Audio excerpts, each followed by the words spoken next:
Welcome back to another F# video on asynchronous programming. We've been looking at the mailbox processor for quite some videos now, and I want to look at a new feature of this inbox parameter that we've been looking at for the past couple of videos.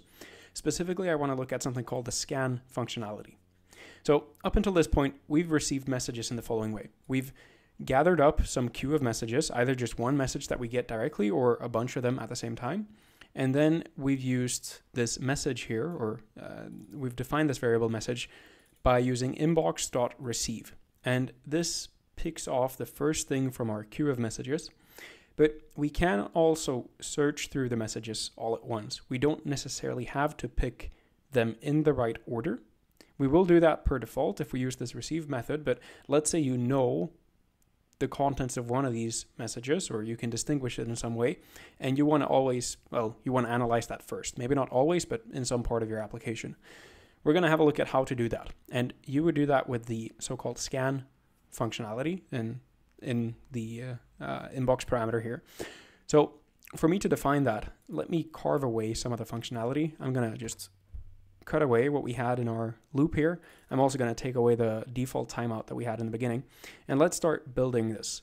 When we want to apply this scan functionality, the first thing we need to do is we need to define a function that is going to take a message and determine whether or not we are actually interested in that message. So we need some way of identifying the message and then defining the functionality that we want in case we find the right one. So we're going to call the function for this scan function, let scan function. And that's going to take one input, in this case a string, like that. And let's define the body of this.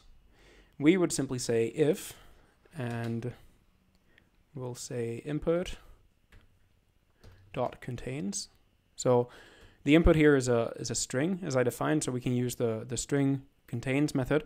And I want to say if this message starts with M4, let's say, like this, then I want to do something. So then, and here I can define my functionality if I want, I would return sum. So this function, scan function, needs to return an option value. So what we will have here is sum, and I'll fill this out in a second. And if it's not that, we will return none. So it's a sum value, or it's an option value, and whenever it contains sum, that means we actually want to execute that. Otherwise, we won't return anything. In this, we can define the functionality we want. I'm going to return an asynchronous block here. So this needs to be asynchronous like that. And what I would define in here is simply say that we're going to print, whenever we receive this message, just the message itself. So I would say input like that. So I return this asynchronous block, and the rest of our code will then execute this if this condition is found to be true. Otherwise, we're going to return none, and it's going to do nothing about it. Okay, so once we enter this loop, let me first of all just let the program sleep for a little while, so that we have time when we execute this to see what happens. Sleep, and let's just say 3 seconds. Okay.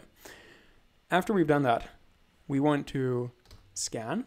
So this is the main functionality. We're going to use do-bang because this is returning an asynchronous block. And we would do inbox.Scan like this.